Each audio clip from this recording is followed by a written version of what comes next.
Michael Chang, David Ferrer, Andre Agassi. What do all these guys have in common? They are short, but they all went pro. Not just that, they made waves on the tennis court. Michael Chang, 5'9", and 1989 Roland Garros winner. David Ferrer, 5'9", career high world number 3 and Roland Garros finalist. And Andre Agassi, career high world number 1 and winner of 8 Grand Slam titles. Now, while height can definitely be an advantage, it's not the deciding factor. In this video, we're going to discuss the advantages and disadvantages of being a short player, and stick around to the end to hear the breakdown on how you can weaponize those advantages and level the playing field. Let's get into it. Starting with the disadvantages of being a short player. Being a taller player gives you access to two main weapons, bigger serves and longer strides, which help cover the court and allow for easy to produce strategies like the serve and volley. But this isn't the end-all be-all of tennis. There are far more important aspects of tennis than just big serves. The truth is, what you lack in power you can still make up for in positioning. Let's be real. If powerful serves were the end-all be-all of tennis, then players like John Isner, Ben Shelton, Andy Roddick, and many more would be the best players of all time. But that's just not the case. When you really take the time to look at it, where the ball lands is what counts. That's why the drop shot is so effective. It takes finesse, taking what your opponent gave to you and using that expertly to place the ball perfectly to win the point, or put your opponent in a bad spot. This just serves as one of the best examples of how dangerous placement over power is. Now let's get back to the serve by looking at the big three. Roger Federer, Novak Djokovic, and Rafael Nadal. Known as some of the best players of all time, and yet they aren't even the biggest servers. And that's for a good reason. They don't have to be. They can rack up aces like it's nothing just by positioning their serve where the opponent can't reach it. Even the biggest, tallest guys will take some power away to position the ball. So don't get down on yourself because you weren't born with longer arms and legs, because you can still dominate the scene with your weapons. Speaking of, let's move on to all the advantages you have as a shorter player.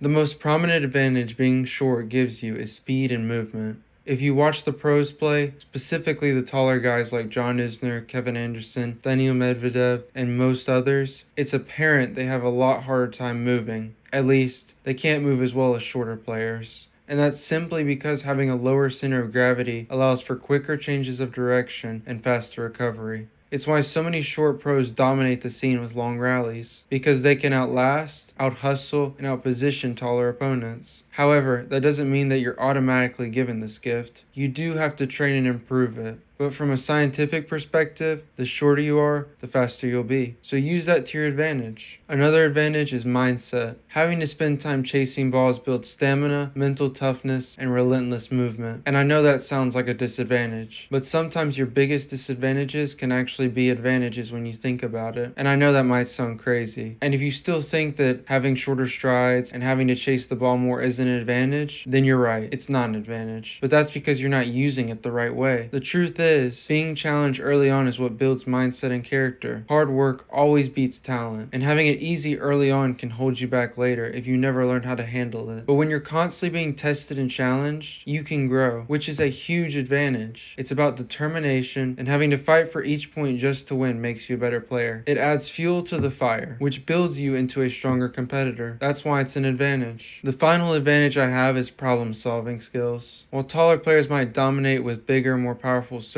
what often happens is it flips the script for your return game. For taller players and serve bots, often they are so used to relying on just their serve that it can become a crutch once they find someone who can flip the switch. And that's where the return game comes in. Being shorter allows you to find ways to compensate for your lack of power, not just in the return, but in everything. You learn how to neutralize power, read spin, and turn defense into offense. Not to mention, having to worry about being lobbed at the net turns you into a machine of speed and conditioning. You get built for the grind and learn new ways to handle situations. In other words, you learn new tricks other players might not know how to handle. That's why being shorter can be such a great advantage. But don't forget, you still need to train and practice. These skills make them easier, but it's apparent you train them. I hope the next time you step out on that court, you conquer every opponent in your way. And remember, just because you're not 6'10" doesn't mean you can't beat someone who is. Use your strengths, sharpen your weapons, and play your game. Height might help, but it doesn't define greatness. Anyways, that's all I have to say. If you found this video helpful and want to support the channel, please subscribe and have an amazing day. See ya.